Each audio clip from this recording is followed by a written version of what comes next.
दुनिया भर की तरह ग्लोबल वार्मिंग का खतरा हिमालय पर भी दिख रहा है।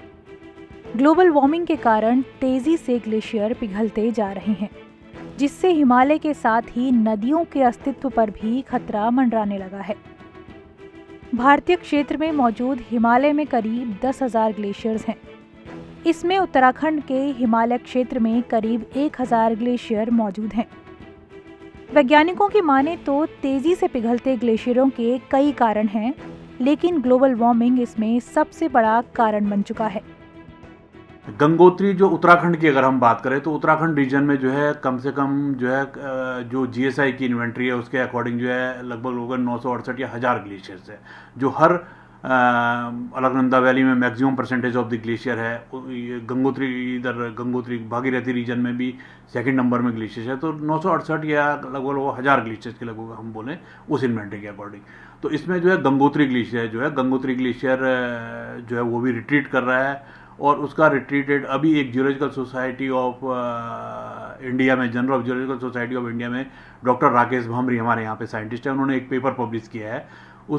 उस पेपर में उन्होंने बताया है कि जो ग्लेशियर्स का उन्होंने लगभग जो है 1937 से और अभी तक का रिट्रीट निकाला है, और उन्होंने बताया है कि ग्लेशियर जो है लगभग 1.7 किलोमीटर पीछे चला गया है उस समय से, और 18 या 19 मीटर पर एनम की दर से जो है ग्लेशियर रिट्रीट कर रहा है, यानी गंगोत्री ग्लेशियर भी रिट्रीट कर रहा है ऑलमोस्ट। वर्तमान समय में ग्लेशियर पर दोहरी मार पड़ रही है।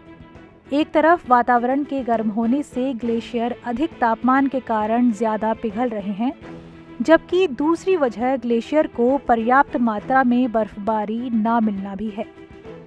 दुनिया भर में मौसमी चक्र बदलने के कारण मौसम में काफी बदलाव आया है। इस बदलाव ने हिमालय को भी बदल कर रख दिया है। जबकि मौसम वैज्ञानिकों की माने तो बदलते मौसम के कारण भी ग्लेशियर अपने स्वरूप को बदल रहे हैं। जिस मात्रा में बर्फबारी होनी चाहिए उतनी बर्फबारी भी ऊंचे स्थानों पर नहीं देखने को मिल रही।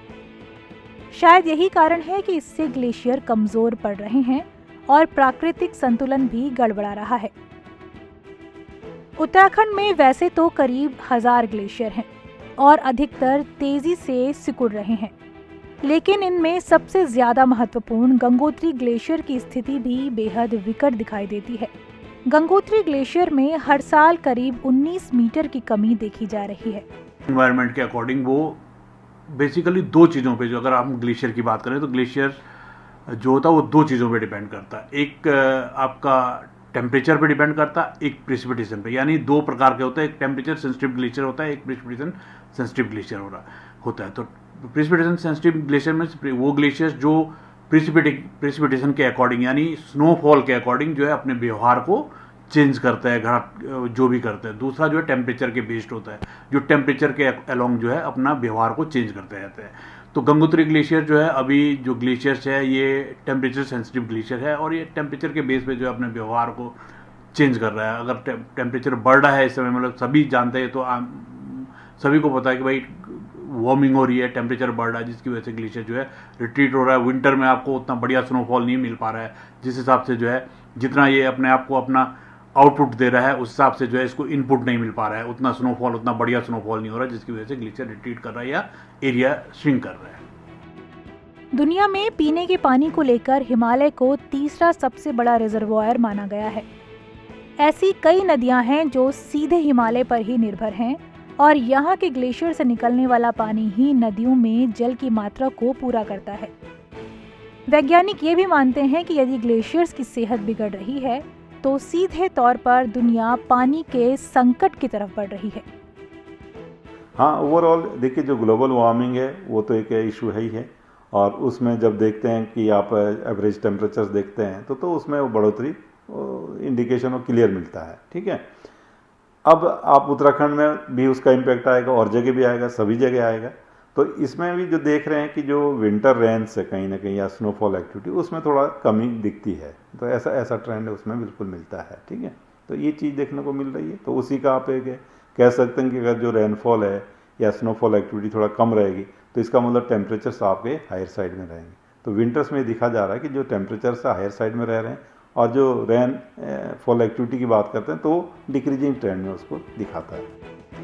ग्लोबल वार्मिंग के कारण बढ़ते तापमान से ग्लेशियर में एक नया खतरा झील बनने का भी है।